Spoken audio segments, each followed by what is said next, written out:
సుమన్ టీవీలో మీ business promotions కోసం ఈ కింది నెంబర్ను సంప్రదించగలరు.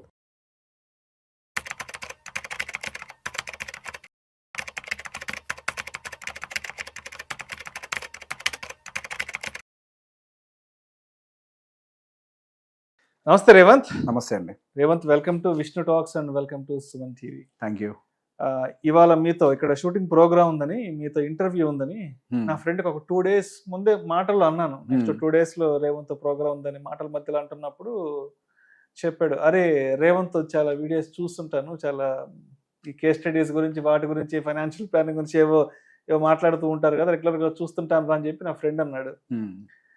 సరే ఇంకేంట్రా జాబులు ఎలా ఉన్నాయి ఏంటి, ఏదో ఏదో యాంథ్రోపిక్ భయాలు అంటున్నారు, ఏదో జాబ్ లే ఆఫ్లు అంటున్నారు అంటే ఆడు ఒక మాట చెప్పాడు, నిజమేరా ఈ బయట వార్తల్లో వస్తున్నది, టీవీలో చెప్తున్నది నిజమేను, బయట చాలా చాలా కంపెనీస్లో జాబ్ లే ఆఫ్లు విపరీతంగా జరుగుతున్నాయి. రీసెంట్గా వాళ్ళ ఫ్రెండ్స్కి సంబంధించిన కంపెనీస్లో కూడా జాబ్ లే ఆఫ్లు అయినాయి అంట. అయితే వీళ్ళ కంపెనీలో కూడా రీసెంట్గా ఏవో ఇంటర్నల్గా మెయిల్స్ వచ్చాయంట, పెద్ద పెద్ద ప్రాజెక్ట్ మేనేజర్, CEO లెవెల్లో వచ్చాయంట. ఏమని, బయట ఈ ఏఐ వల్ల జాబ్ లేబర్స్ కూడా విపరీతంగా జరుగుతున్నాయి. సో మీరు ఎవరైతే ఉన్నారో మన కంపెనీలో పనిచేసే వాళ్ళు ప్రస్తుతానికి ఎటువంటి ఫైనాన్షియల్ కమిట్మెంట్స్ కానీ, ఎటువంటి హోమ్ లోన్స్ కానీ, ఎటువంటి వెహికల్ లోన్స్ ఇట్లాంటి ఏం తీసుకోవద్దు. సో ఏ టైంలో అయినా సరే జాబ్ లే ఆఫ్ అయ్యే సిచ్యువేషన్ ఉంది కాబట్టి సో వచ్చిన డబ్బును వచ్చినట్టు తీసుకెళ్ళి దాచిపెట్టుకోండి.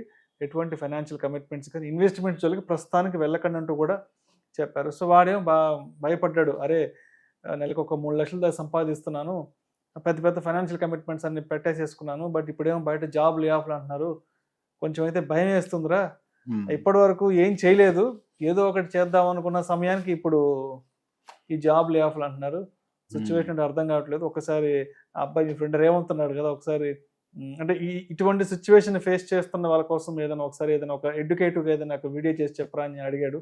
సో మరి ఇప్పుడు ఈ ఏఐ అంటే ఈ కొత్త టెక్నాలజీ ఏవైతే భయాలు ఉన్నాయో, మరి ఐటీ ఎంప్లాయీస్ అంతా కూడా చాలా మంది సఫర్ అవుతున్నారు కాబట్టి వాళ్ళ కోసం నాకు మంచి మాటలు చెప్పగలరు.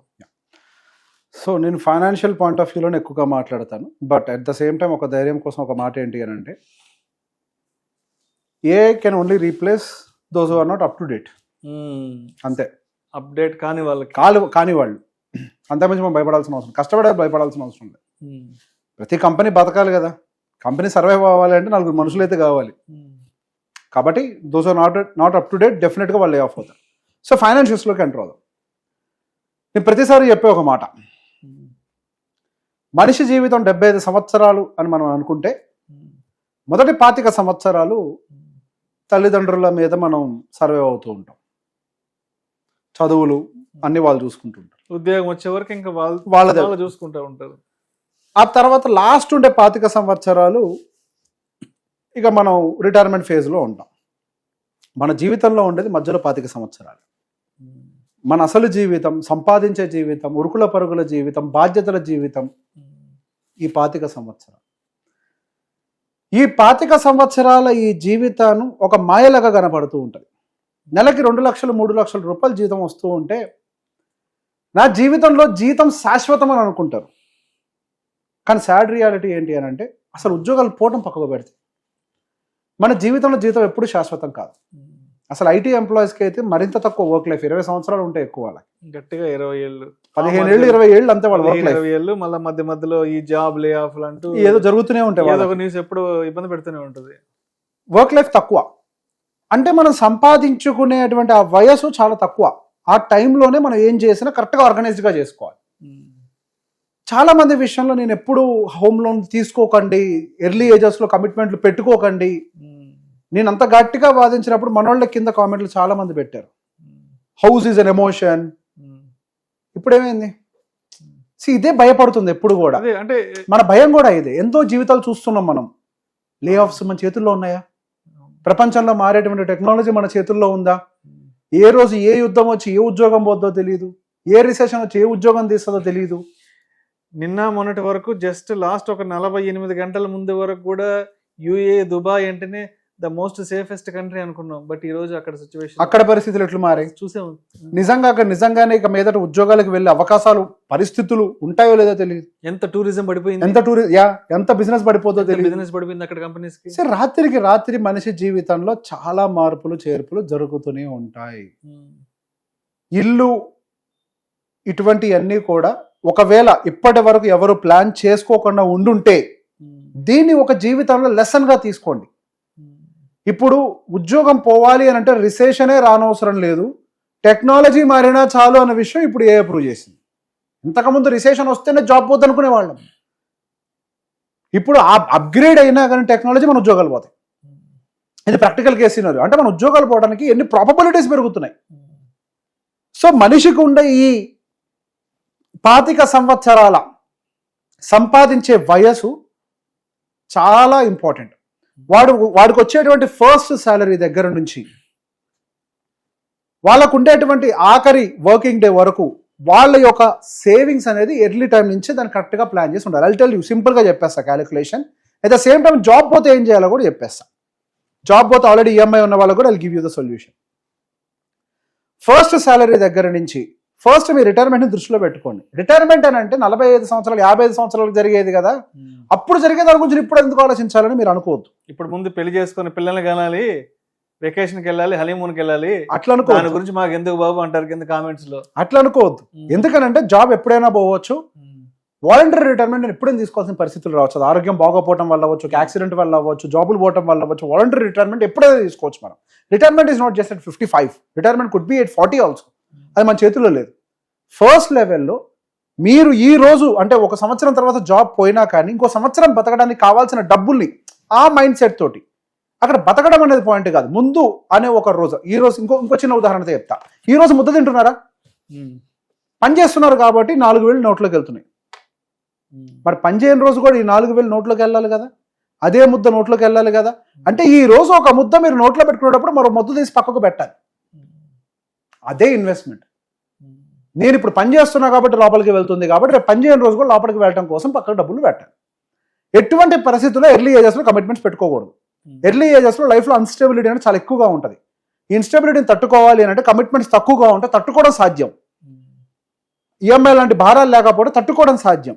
ఈఎంఐ లాంటి భారం కనుక ఇటువంటి సమయాల్లో నెలకొచ్చేసరికి ఒక 75,000 80,000 రూపాయలు ఇంటి భారం, ఈఎంఐలు పైన ఇంటి ఖర్చులు ఒక 75,000, పైన పిల్లల స్కూల్ ఫీజులు ఒక 25,000, పుట్టుగెదర అన్ని కలిపి ఒక 2 లక్షల రూపాయలు నెలకి ఖర్చులు ఉండేటువంటి ఒక నెల జీతగాడికి ఉద్యోగం ఈ టైంలో కనుక పోగలిగితే 3 నెలల్లో మీ ఇల్లు ఆక్షన్లోకి వెళ్తుంది.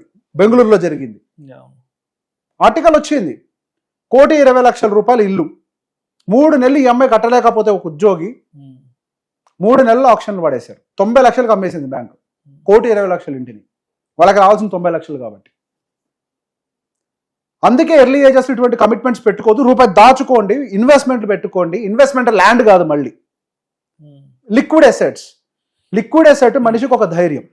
అంటే ఇక్కడ రేవంత్ పేరెంట్స్ అనే వాళ్ళు కూడా ఫస్ట్ ఏం చేస్తున్నారంటే 25, 24, 25, 25 కంతా ఉద్యోగం వచ్చిందంటే ఫస్ట్ పేరెంట్స్ చెప్పే మాట ఏంటంటే, అరే ఒక 50 లక్షలు 1 కోటి రూపాయలు పెట్టి ఫస్ట్ ఇల్లు కొనేసేసి, ఫస్ట్ ఉద్యోగం వచ్చిన కొత్తల్లో ఊరు వెళ్తేనో ఏదైనా పెళ్ళికి వెళ్తేనో ఏదైనా బంధువుల ఇంటికి వెళ్తే ఫస్ట్ చెప్పే మాట ఏంటంటే, ఉద్యోగం వచ్చేసింది కదా, నెలకు ఒక 50,000 60,000 జీతం వస్తుంది కదా, ఫస్ట్ వెళ్ళి హైదరాబాద్లో ఓ 2-3 కోట్లు పెట్టి ఓ ఇల్లు కొనిపడి దొబ్బు ఫస్ట్ చెప్తారు. ఇంకొంతమంది చెప్తారు జాబ్ వచ్చేసింది ఒక మంచి కారు ఒకటి తీసుకో ఒక 20-30 లక్షలు పెట్టని చెప్తారు. అంటే 25, 26 ఏళ్ళ వయసుకే ఓ 2 కోట్లు 3 కోట్ల రూపాయల ఫైనాన్షియల్ కమిట్మెంట్స్ తీసుకుంటే రేపన్న రోజు ఇలా ఉద్యోగాలు జాబ్ లే ఆఫ్లు అయితే వాడు 30-32 సంవత్సరాల వయసుకి ఇలా రోడ్డును పడే పరిస్థితి ఏం సిచ్యువేషన్స్లో. గతంతో పోలిస్తే ఇప్పుడు జాబ్ సెక్యూరిటీ అనేది పడిపోయిందండి. అంటే పేరెంట్స్ దృష్టిలో ఏంటంటే ఉద్యోగం వస్తే అదొక భద్రత అని అనుకుంటారు. జాబ్కి సెక్యూరిటీ లేదు, అది తప్పు మాట.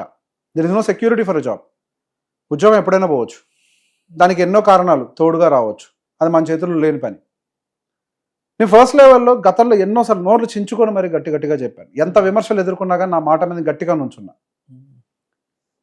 ఎర్లీ ఏజ్లో ఇంటి జోలికి వెళ్ళారు అని అంటే ఇంటి జోలికి వెళ్ళేలాగా ఆ పేరెంట్ కనుక ఈ పిల్లోడి చేతి ఇల్లు కొనిచ్చాడు అని అంటే ఈ పిల్లోడి జీవితం అంధకారంగా మారుద్ది, వాళ్ళ పిల్లడి జీవితం అంధకారంగా మారుద్ది.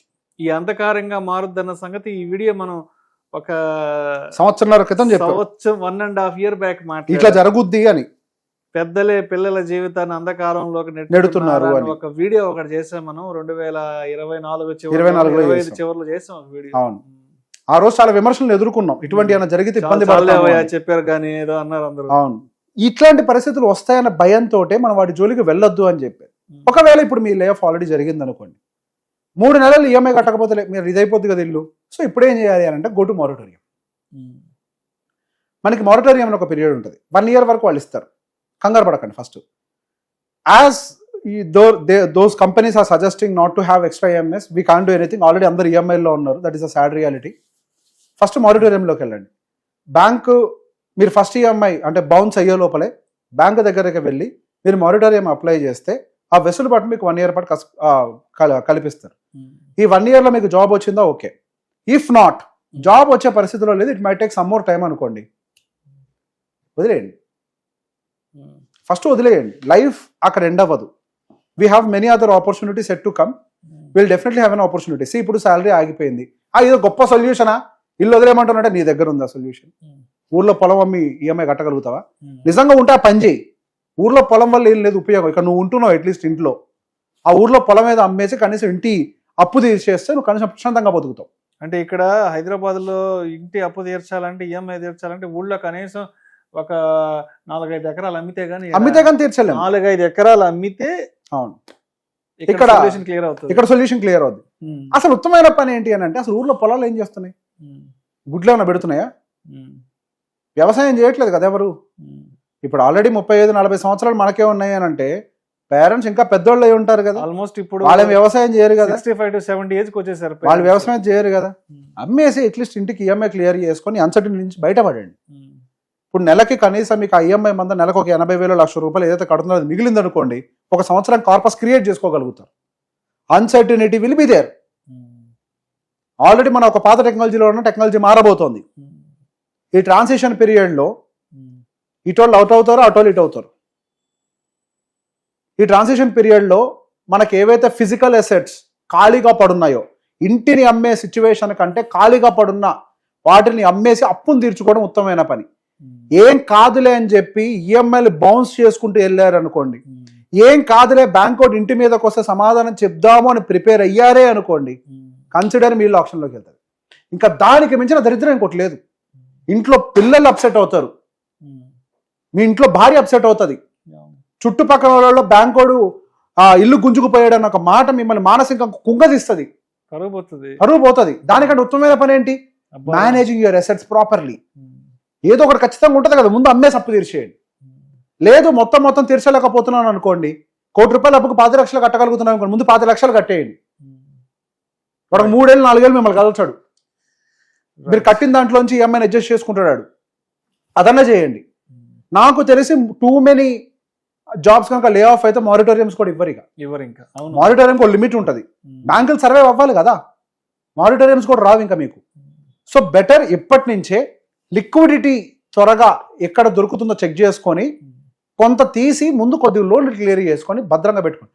లేదు అంటే కనీసం డబ్బులు తీసి ఎక్కడో చోట డెట్ ఫండ్లోనో ఎందులోనో పెట్టుకొని ఒకవేళ ఉద్యోగం పోయినటువంటి సందర్భం ఉంటే ఆ డబ్బులతోటి మేనేజ్ చేసే ప్రయత్నం చేయండి. సో ఇక్కడ ప్రాబ్లం వచ్చేదాకా వెయిట్ చేయకండి, వచ్చినప్పుడు చూద్దామని అంటే ప్రాబ్లం వచ్చాక ఇంకా మీకు సొల్యూషన్ దొరకదు. React early. Thank you so much Revanth.